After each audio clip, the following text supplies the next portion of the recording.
Αλλάζουμε θέμα. Θα πάμε στις οικογενειακές επιχειρήσεις, στη ραχοκοκαλιά του επιχειρηματικού ιστού στην Κύπρο. Έναν απόσπαστο κομμάτι της κοινωνίας αλλά και της οικονομίας μας. Διορθώστε με, κύριε Λουκαΐδη, αν δεν κάνω λάθος. Καλά τα λέτε. Λοιπόν, υπάρχουν πολλά προβλήματα. Θέλουμε να δούμε πού βρίσκεται αυτή τη στιγμή η οικογενειακή επιχείρηση στην Κύπρο. Διάβαζα ότι αποτελούν, λέει, το 99% των επιχειρήσεων γενικότερα στην Κύπρο. Σχεδόν. Μεγάλο μ' ακούετε, δυστυχώς στην Κύπρο δεν έχουμε. Τον κύριο Μάριο Λουκαΐδη, σύμβουλο επιχειρήσεων με ειδικότητα στις οικογενειακές επιχειρήσεις. Παρακαλώ. Ωραία. Είναι πολύ μεγάλος αριθμός. Κοντά στο 90 υπολογίζω. Μια από τις αδυναμίες μας στην Κύπρο είναι ότι δεν έχουμε αριθμούς και στατιστικές. Ή υπερβάλλουμε λίγο κάποιες φορές. Είτε 99 είτε 90 είναι πολύ μεγάλος αριθμός και είναι σημαντικό κομμάτι της οικονομίας του τόπου. Μάλιστα. Είναι κάποιες επιχειρήσεις όπου ένας ιδρυτής είχε ένα όραμα, δούλεψε σκληρά, με κόπο, θυσίες και έφτιαξε την επιχείρηση. Και μετά? Και μετά. Το ερώτημα είναι μετά. Έφτιαξε την επιχείρηση, αυτό ήξερε, έρχονται τα παιδιά. Πάμε από το εγώ στο εμείς. Συνήθως τα παιδιά τα ετοιμάζει ο ιδρυτής και αναφέρομαι αρσενικός, διότι πλειοψηφικά μέχρι τώρα έτσι ήταν. Τώρα αλλάζει και ετοιμάζει τα παιδιά να αναλάβουν την εταιρεία. Συνήθως. Είτε θέλουν, θα μου επιτρέψετε, είτε δεν θέλουν κάποιες φορές. Δηλαδή, είναι λες και είναι προδιαγεγραμμένο στις περισσότερες περιπτώσεις ότι αφού ο πατέρας είναι. Συνήθως ο πατέρας θέλει να συνεχιστεί η οικογενειακή επιχείρηση. Και να στημένη δουλειά κτλ. Μπορεί ο γιος, ας πούμε, να είναι άλλη φύση. Ναι. Είναι διπλό. Απ' τη μια, ο ιδρυτής τους θέλει να έρθουν ή τους πρόχνει, όπως λέτε κι εσείς. Απ' την άλλη, κάποια παιδιά θεωρούν δεδομένο ότι θα πάρουν θέση. Οπότε και τα δύο πρέπει να ισορροπηθούν. Συνήθως ο ιδρυτής ετοιμάζει τα παιδιά, τους μοιράζει ρόλους από μικρούς. Τι τα λες εσύ καλά, θα σε βάλω στις πωλήσεις, εσύ ξυλώνεις τα αυτοκινητάκια, θα σε βάλω στην παραγωγή και εσύ διαπραγματεύεσαι καλά ή έχεις όραμα, θα σε βάλω στο marketing. Και ετοιμάζουν τα παιδιά και μεγαλώνουν. Μαζί μεγάλωσαν στο ίδιο τραπέζι, μαζί μιλούσαν συνέχεια την επιχείρηση. Τα καλοκαίρια τους έπαιρνε ο πατέρας στη δουλειά. Η μάνα τα κρατούσε μαζεμένα και συνήθως η μάνα πιο παλιά λειτουργούσε ως ηγόμα της οικογένειας. Αυτή κρατούσε δεμένη την οικογένεια, διότι ο πατέρας ήταν όλη μέρα στη δουλειά, σκληρή δουλειά, θυσίες. Αναλαμβάνουν τα παιδιά. Τα παιδιά αναλαμβάνουν από ένα κομμάτι. Ο πατέρας, ο ιδρυτής ή η μητέρα σε κάποιες περιπτώσεις, ανθρώπινη φύση λέει δεν μπορώ να πω με σύνταξη. Σύνταξη είναι ένα βήμα προς το θάνατο και δεν είναι ευχάριστο για κανέναν μας.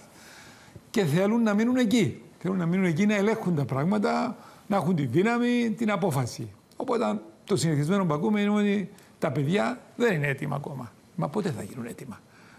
Πότε θα γίνουν έτοιμα? Πότε θα ετοιμαστούν να λάβουν την επιχείρησή του? Οπότε το στάδιο αυτό είναι πάρα πολύ σημαντικό.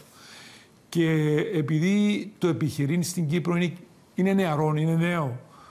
Δεν ξέρω γιατί, αλλά οι Άγγλοι δεν άφησαν πριν το 60 στην Κύπρο να δημιουργηθούν επιχειρήσεις και έτσι οι περισσότερες επιχειρήσεις μας είναι ή το 60 ή μετά την εισβολή του 74 και είναι οι περισσότερες στη δεύτερη και τρίτη γενιά. Πόσες είναι κερδοφόρες από αυτές?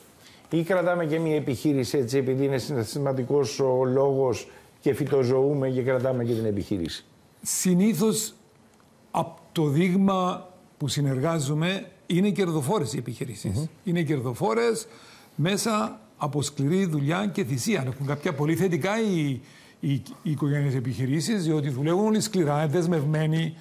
Όταν η πινακίδα που μπαίνω το πρωί γράφει το όνομα μου, γράφει Λουκαΐδης από πάνω, τότε νιώθω πολύ μεγαλύτερη ευθύνη απέναντι στον πελάτη μου εξυπηρέτηση.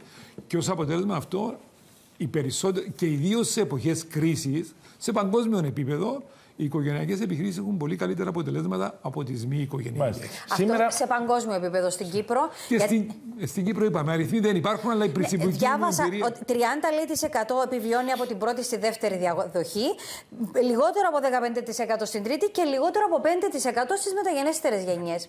Οι στατιστικές σε παγκόσμιο επίπεδο λέω ότι η μια στις τρεις πάει δεύτερη γενιά, η μια στις τρεις από αυτές πάει τρίτη γενιά. Αυτό σε παγκόσμιο.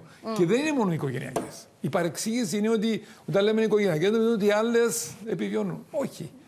και οι μη οικογενειακές. Απλώς περίμενε κάποιος τις οικογενειακές, με το δέσιμο που υπάρχει στην οικογένεια, να είχαν καλύτερα αποτελέσματα. Οι νεοφυείς επιχειρήσεις, μια στις 10 πετυχαίνει. Το συστατικό από την διαδοχή στη δεύτερη γενιά που δίνει της επιτυχίας ποιο είναι, θεωρείτε εσείς? Για μας, για την ομάδα που συνεργάζομαι, την οποία ονομάζουμε B Philosophy, που ασχολείται με το αντικείμενο αυτό, είναι να καταφέρεις να πάει από την προσωποποίηση στην επαγγελματοποίηση. Να πάυσεις να αγοράζεις αυτοκίνητο όποτε θέλεις, να πηγαίνεις ταξί όποτε θέλεις, να πηγαίνεις στη δουλειά όποτε θέλεις, να παίρνεις ό,τι μισό θέλεις. Να μπουν πρότυπα, διαδικασίες και αρχές, τις οποίες πλέον να μπουν τα παιδιά σε μία τάξη. Και πρέπει να πω ότι η νέα γενιά, ιδίως η γενιά οι millennials, είναι πολύ θετική στην προσέγγιση αυτή και προσπαθούν να πείσουν τους γονείς να πετύχουν αυτό. Ναι. Και είναι, να σας πω, εγώ έτσι όπως το βλέπω, χωρίς να έχω επιχειρήσεις, δεν έχω, αλλά το βλέπω απ' έξω. Αυτό που νομίζω είναι ότι αν η γενιά, η επόμενη που θα διαδεχτεί την προηγούμενη, μπει στο mindset, την νοοτροπία ότι τώρα θα το πάρουμε ένα βήμα πιο πάνω. Δηλαδή θα εξελιχτούμε, να εξελίξουμε όπως εξελίσσεται η κοινωνία, ξέρω εγώ, την τεχνολογία μας. Να ακολουθήσει την εποχή. Να ακολουθήσει την εποχή και να την εξελίξει. Νομίζω είναι εκεί που γίνεται το success story. Έτσι το βλέπω. Δηλαδή, γιατί βλέπουμε, όχι. Γελώ, όχι. Είναι εκεί που έρχεται η σύγκρουση. Διότι η νέα γενιά θέλει να βάλει τη δική της σφραγίδα. Λογικό δεν είναι? Και σωστό. Πολύ λογικό. Και αναμενόμενο και σωστό. Θέλει να κάνει κάτι δικό της. Η παλιά γενιά, η προηγούμενη γενιά, θέλει να γίνουν τα πράγματα όπως τα κάναν 30 χρόνια και μια χαρά είμαστε. Και είναι εδώ που πρέπει οι δύο γενιές να αντιληφθεί, να δείξουν συναίσθηση και να γεφυρωθεί στην άλλη. Να σεβαστώ το τι πρόσφερε ο πατέρας μου, το τι δημιούργησε με κόπον και θυσίες, να το αναδείξω, να μην λέω ο πατέρας με έκανε λάθη, αυτόν το έκανε σωστά, το οποίο να ακούμε συχνά. Οπότε πρέπει να το σεβαστούμε αυτόν και πρέπει να το δείξουμε. Και απ' την άλλη, οι ιδρυτές πρέπει να καταλάβουν ότι πρέπει να δώσουν χώρο στα παιδιά και πρέπει να δεχτούν και να επιθυμούν τα παιδιά να γίνουν καλύτεροι από αυτούς. Όχι ότι ήταν αυτοί. Και να το αποδεχτούν. Κύριε Λουκαίδη, μας ευχαριστούμε πάρα πολύ. Να είστε καλά. Και εσείς καλύτερα. Ευχαριστούμε.